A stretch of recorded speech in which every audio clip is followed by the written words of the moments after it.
The image of Elizabeth I that most people carry in their minds is one of regal splendor and divine authority. We picture her in elaborate gowns, adorned with pearls and jewels, her face painted white with lead makeup, her red hair perfectly coiffed beneath a glittering crown. This is the Virgin Queen, the Gloriana, the monarch who defeated the Spanish Armada and ushered England into a golden age of prosperity and cultural achievement. But behind this carefully constructed facade lies a far darker and more complex truth about one of history's most celebrated rulers. The woman who would become England's most iconic queen began life as an unwanted daughter, born into a world where her very existence was considered a disappointment. When Elizabeth was born on September 7, 1533, her father Henry VIII had been desperately hoping for a male heir. Instead, he received a red-haired baby girl whose birth would ultimately seal her mother's fate. Anne Boleyn, the woman who had caused Henry to break with Rome and establish the Church of England, had failed in her most crucial duty as a wife. She had not produced the son that would secure the Tudor dynasty. From her earliest years, Elizabeth's life was marked by instability and terror. When she was just 2 years old, her world collapsed entirely. Her father, growing increasingly frustrated with Anne Boleyn's failure to produce male heirs and already infatuated with Jane Seymour, decided that his second wife had to go. But Henry could not simply divorce Anne as he had Catherine of Aragon, because doing so would have invalidated his entire break with Rome. Instead, he chose a far more sinister path. He accused Anne of adultery, incest, and treason, charges that were almost certainly fabricated but served his political purposes perfectly. On May 19, 1536, Anne Boleyn was executed at the Tower of London. Elizabeth, not yet 3 years old, lost her mother to the executioner's sword. But the trauma went far deeper than simply losing a parent. By executing Anne Boleyn, Henry had effectively declared Elizabeth illegitimate. The little girl who had been born a princess suddenly found herself stripped of her royal status, declared a bastard by parliamentary act, and removed from the line of succession. This early experience of having her legitimacy questioned and her status dramatically altered would haunt Elizabeth for the rest of her life. The psychological impact of her mother's execution cannot be overstated. Elizabeth grew up knowing that her father had ordered her mother's death, and she lived with the constant reminder that royal favor could be withdrawn at any moment. She learned early that survival in the Tudor court required extreme caution, political acumen, and the ability to read the dangerous currents of court politics. These lessons would serve her well in later years, but they came at an enormous personal cost. As Elizabeth grew older, she developed an intense but secret devotion to her executed mother. Despite the official narrative that painted Anne Boleyn as a traitor and adulteress, Elizabeth refused to accept this characterization. She kept a ring that contained miniature portraits of herself and her mother, wearing it constantly as a private act of defiance against her father's version of history. This ring, discovered only after Elizabeth's death, reveals the depth of her emotional connection to the woman she barely remembered but whose fate had shaped her entire worldview. The dangers of Elizabeth's position became even more apparent during her adolescence. When she was 14 years old, she found herself living in the household of Catherine Parr, Henry VIII's sixth and surviving wife, who had married Thomas Seymour, the brother of Jane Seymour and uncle to the young King Edward VI. What happened next would be considered sexual abuse by modern standards, but in the 16th century, it was dismissed as merely inappropriate behavior. Thomas Seymour, a man in his late 30s, began what can only be described as a campaign of sexual harassment against the teenage Elizabeth. He would enter her bedchamber early in the morning, while she was still in her nightgown, tickling her and slapping her buttocks while she lay in bed. These encounters escalated to the point where Seymour would chase Elizabeth through the gardens, tearing her dress to pieces while she ran from him. On one occasion, Catherine Parr actually held Elizabeth down while her husband cut the girl's dress into hundreds of pieces with a pair of scissors. The psychological damage from these encounters was severe. Elizabeth learned that even in what should have been safe spaces, she was vulnerable to predatory behavior from powerful men. She developed a deep mistrust of male intentions and began to associate physical intimacy with danger and humiliation. These experiences would profoundly influence her later decision never to marry, a choice that baffled contemporaries but makes perfect sense when viewed through the lens of her traumatic adolescence. The situation with Thomas Seymour eventually became so scandalous that Catherine Parr was forced to send Elizabeth away from her household. But Seymour's obsession with the young princess did not end there. After Catherine Parr died in childbirth in 1548, Seymour began plotting to marry Elizabeth himself, seeing her as a path to greater political power. His schemes eventually led to his arrest and execution for treason in 1549, but not before Elizabeth herself had been questioned extensively about their relationship. During these interrogations, Elizabeth displayed the political cunning that would later make her such a formidable monarch. Despite being only 15 years old, she managed to navigate the dangerous questioning without incriminating herself or admitting to any improper behavior.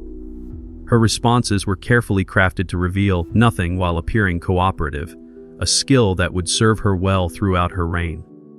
However, the experience taught her that her royal blood made her both valuable and dangerous, a commodity to be traded or eliminated depending on political circumstances. The reign of her half-sister Mary I brought Elizabeth face to face with her own mortality in the most terrifying way possible.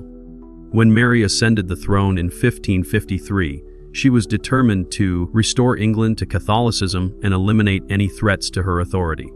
As a Protestant princess with a legitimate claim to the throne, Elizabeth represented exactly the kind of threat that Mary could not afford to ignore. The crisis came to a head in 1554 when Sir Thomas Wyatt led a rebellion against Mary's planned marriage to Philip II of Spain. Although Elizabeth had no direct involvement in the plot, her very existence made her a natural focal point for Protestant opposition to Mary's rule.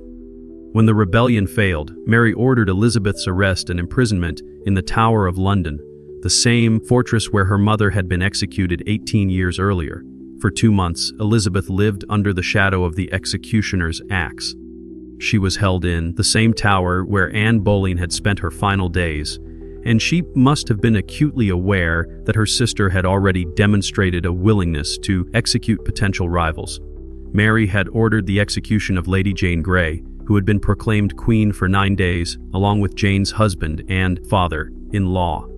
Elizabeth had every reason to believe that she might suffer the same fate. The psychological pressure of this imprisonment was enormous. Elizabeth was just 20 years old, and she faced the very real possibility of following her mother to the executioner's block. She spent her days writing letters protesting her innocence and loyalty to Mary, but she could never be certain that these pleas would be enough to save her life.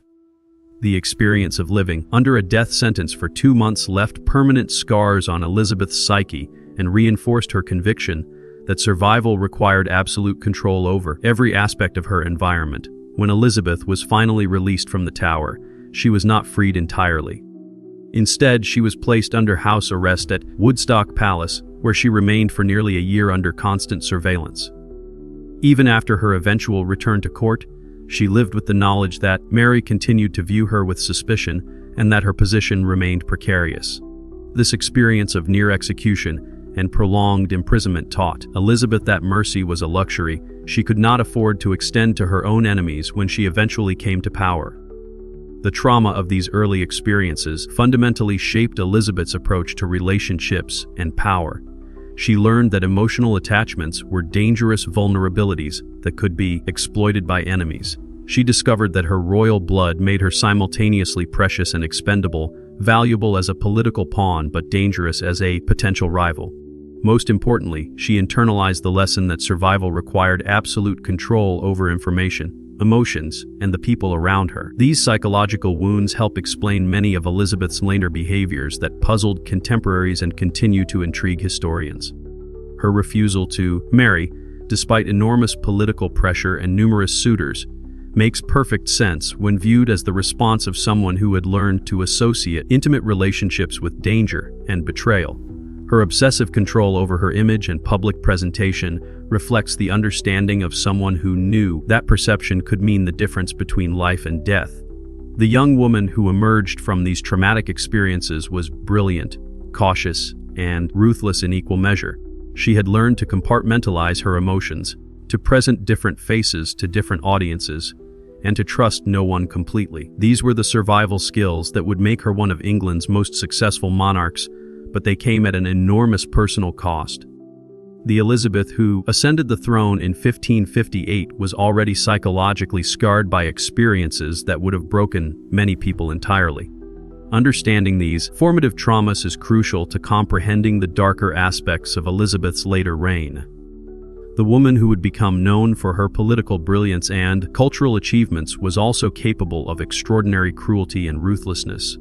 She had learned early that power was the only reliable protection against the dangers that surrounded her, and she was willing to do whatever was necessary to maintain that power, regardless of the human cost. As we delve deeper into Elizabeth's story, we begin to see how these early experiences of abandonment, abuse, and near execution shaped every aspect of her later rule. The Virgin Queen was not born but forged in the crucible of Tudor court politics, and the scars of that forging process would influence every decision she made during her 45-year reign. The golden age that bears her name was built on a foundation of personal trauma and political calculation that reveals a far more complex and troubling figure than the sanitized version presented in most historical accounts. The woman who would rule England for nearly half a century had learned the most important lesson of all, that survival required the complete subordination of personal desires to political necessity. This lesson, learned through years of trauma and terror, would guide every aspect of her reign and help explain both her greatest triumphs and her most shocking cruelties. Elizabeth I was not simply a great queen. She was a survivor who had learned to weaponize her own pain in service of her political ambitions. When Elizabeth finally ascended to the throne on November 17, 1558, at the age of 25, she brought with her all the psychological baggage of her traumatic youth, but she also brought something else, a determination to never again be vulnerable to the whims of others.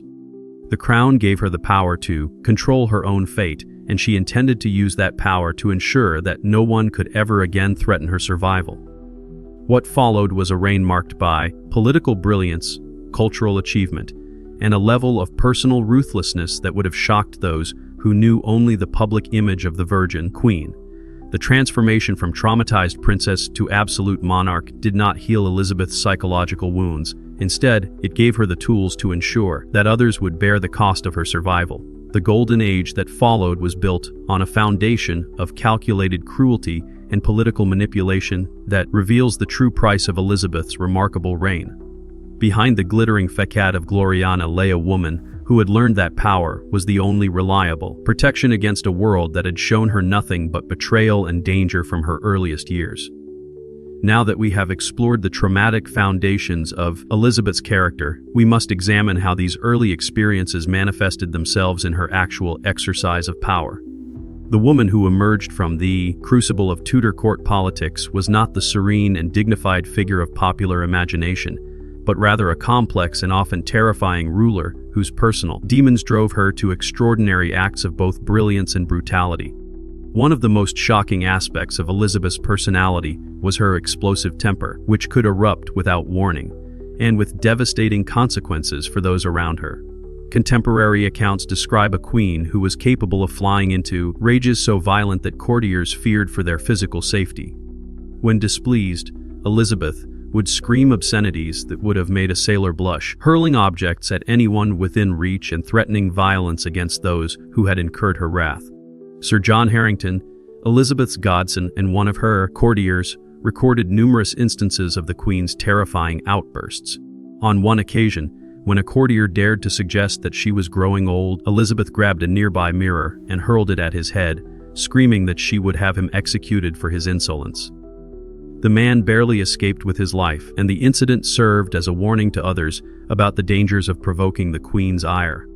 These were not the refined tantrums of a pampered monarch, but the explosive reactions of someone whose psychological wounds had never properly healed.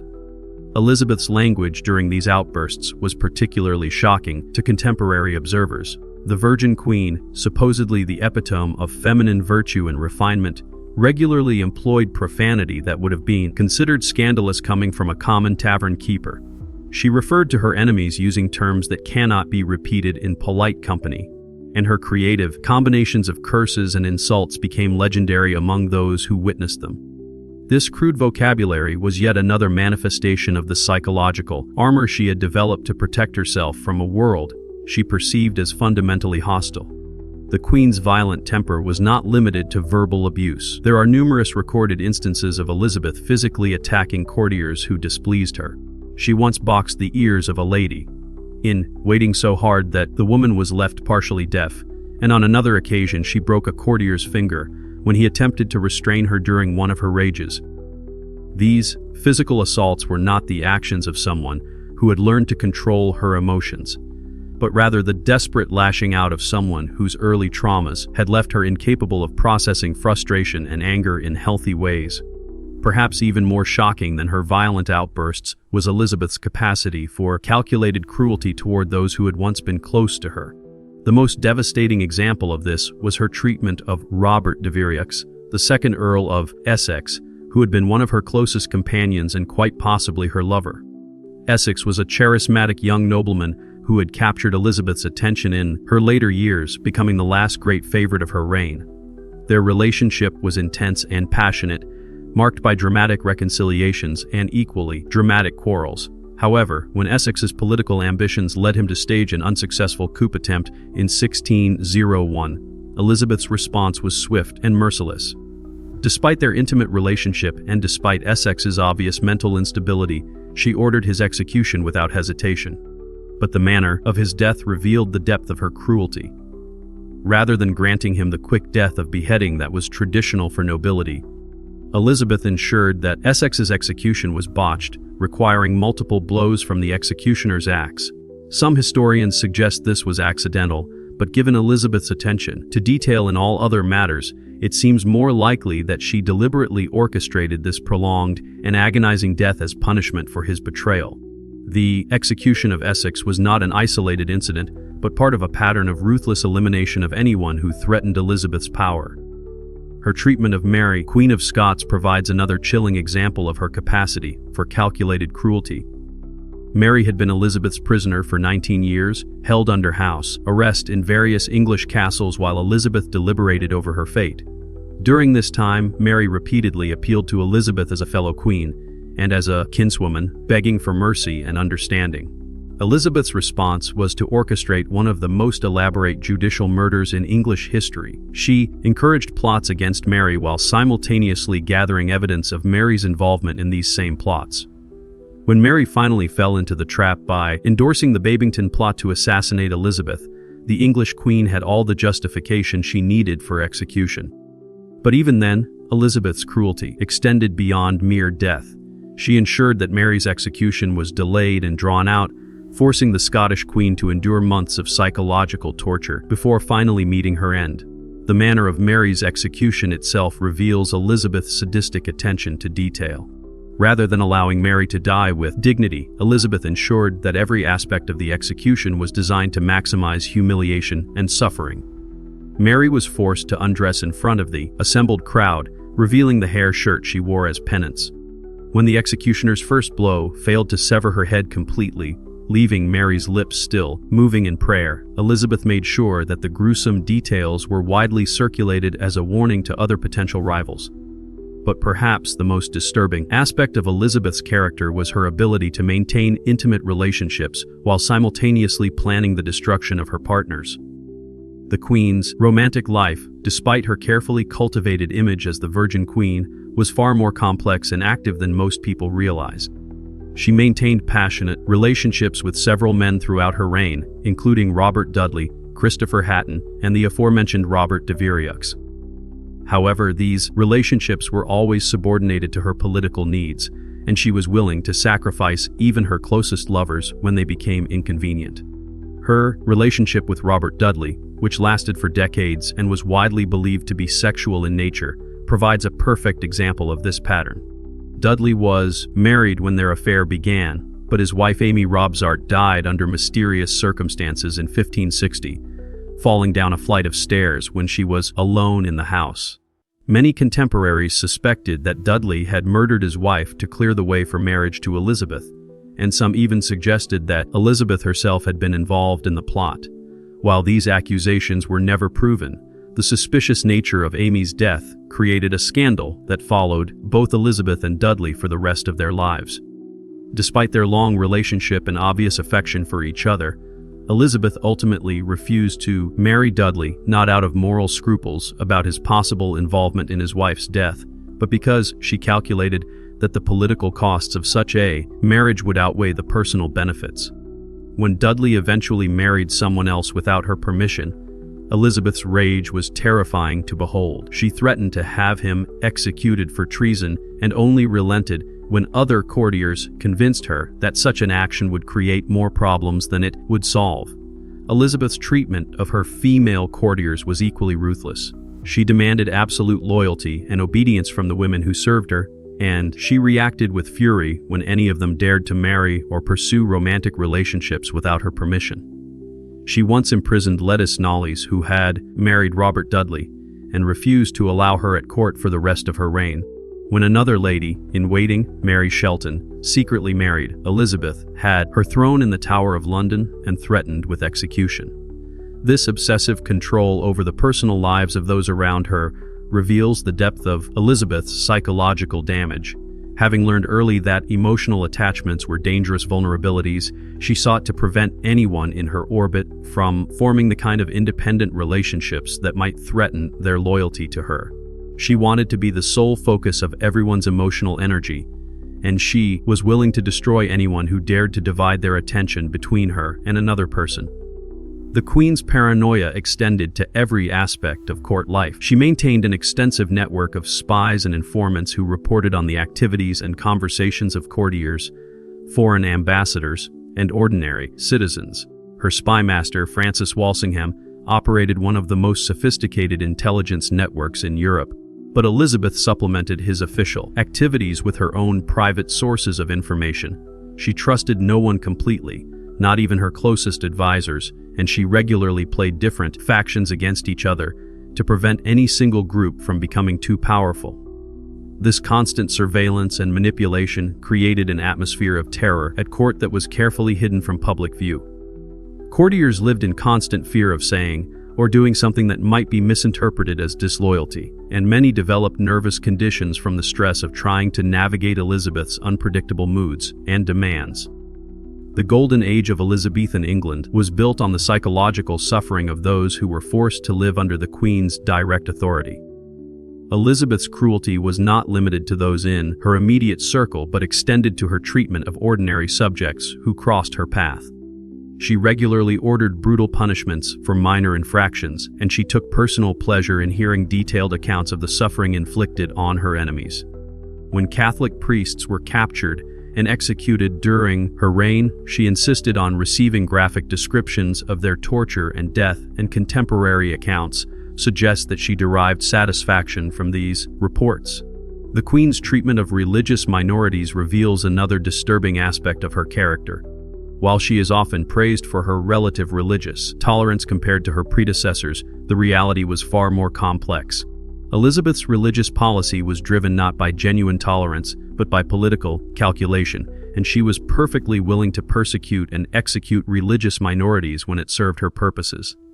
The brutal suppression of Catholic resistance and the execution of numerous priests and lay Catholics during her reign were carried out with her full knowledge and approval. Perhaps most chilling of all was Elizabeth's ability to maintain her public image as a benevolent and virtuous ruler while simultaneously orchestrating acts of extraordinary cruelty. She understood intuitively that power depended not just on the ability to inflict suffering, but on the ability to control how that suffering was perceived by the wider world. She cultivated relationships with writers, artists, and chroniclers who helped create and maintain the myth of Good Queen Bess, while ensuring that the darker aspects of her rule remained hidden from public view. The woman who died in 1603 at the age of 69 had indeed presided over a golden age of English culture and achievement. But this golden age had been purchased with the blood and suffering of countless individuals who had the misfortune to cross paths with a monarch whose early traumas had left her incapable of genuine human compassion. The Virgin Queen was not a virgin by choice but by psychological necessity, unable to form the kind of intimate relationships that might have healed her damaged psyche. Elizabeth's legacy is thus far more complex and troubling than the sanitized version presented in most historical accounts. She was undoubtedly a brilliant political strategist and a patron of the arts whose reign marked a high point of English achievement. But she was also a deeply damaged individual whose personal demons drove her to acts of cruelty that would have been shocking even by the standards of her violent age. The golden age that bears her name was built on a foundation of calculated brutality and psychological manipulation that reveals the true cost of her remarkable reign. The woman who had learned as a child that survival required the complete suppression of vulnerability had created a system of government based on terror and control. Behind the glittering facade of the Elizabethan court lay a reality of constant surveillance, arbitrary punishment, and the ever-present threat of death for those who failed to meet the Queen's impossible standards of loyalty and obedience. This was the dark truth behind the Golden Age, and it serves as a sobering reminder that even the most celebrated rulers are capable of extraordinary cruelty when their personal demons are allowed to shape their exercise of power. The psychological profile of Henry VIII reveals a man whose capacity for both greatness and monstrosity existed in perpetual tension. His early years as king were marked by intellectual curiosity, athletic prowess, and genuine concern for his subjects' welfare. He corresponded with leading humanist scholars, composed music that demonstrated considerable talent, and initially showed promise as a Renaissance prince who might elevate England to new heights of cultural and political achievement. However, the seeds of his later tyranny were present from the beginning. His obsession with dynasty and male succession became the driving force behind increasingly desperate and violent actions. The break with Rome, while politically advantageous in many ways, unleashed forces that Henry struggled to control. The dissolution of the monasteries, though it filled royal coffers, displaced thousands and destroyed centuries of religious tradition. Perhaps most telling was Henry's treatment of those closest to him. Thomas More, his former friend and Lord Chancellor, was executed for refusing to acknowledge Henry as supreme head of the church. Thomas Cromwell, the architect of many of Henry's policies, was beheaded when he fell from favor. Even Henry's own children were not immune from his wrath. He declared both Mary and Elizabeth illegitimate at various points, only to restore them to the succession when it suited his purposes. The king's marriages became increasingly desperate attempts to secure the Tudor line. Each new wife represented hope for a male heir, but also potential danger should she fail to deliver. The pattern that emerged was chillingly consistent: initial infatuation, followed by disappointment, then accusations of adultery or treason, and finally execution or annulment. Henry's legacy remains deeply complex. He transformed England from a peripheral European kingdom into a major power, established the Church of England, and strengthened parliamentary institutions. Yet he also created a climate of fear and uncertainty that would influence English politics for generations. His reign demonstrated how absolute power, even in capable hands, inevitably corrupts and destroys both ruler and ruled. The final years of Henry's reign were marked by increasing paranoia, physical deterioration, and erratic decision-making. His leg ulcers, possibly symptomatic of diabetes or other chronic conditions, caused him constant pain and may have contributed to his increasingly volatile temperament. The once athletic king became a bloated, suspicious tyrant who trusted no one completely and viewed every relationship through the lens of potential betrayal. This transformation from Renaissance prince to despotic monarch serves as a cautionary tale about the corrupting influence of unchecked authority and the dangerous intersection of personal psychology and political power in the hands of absolute rule.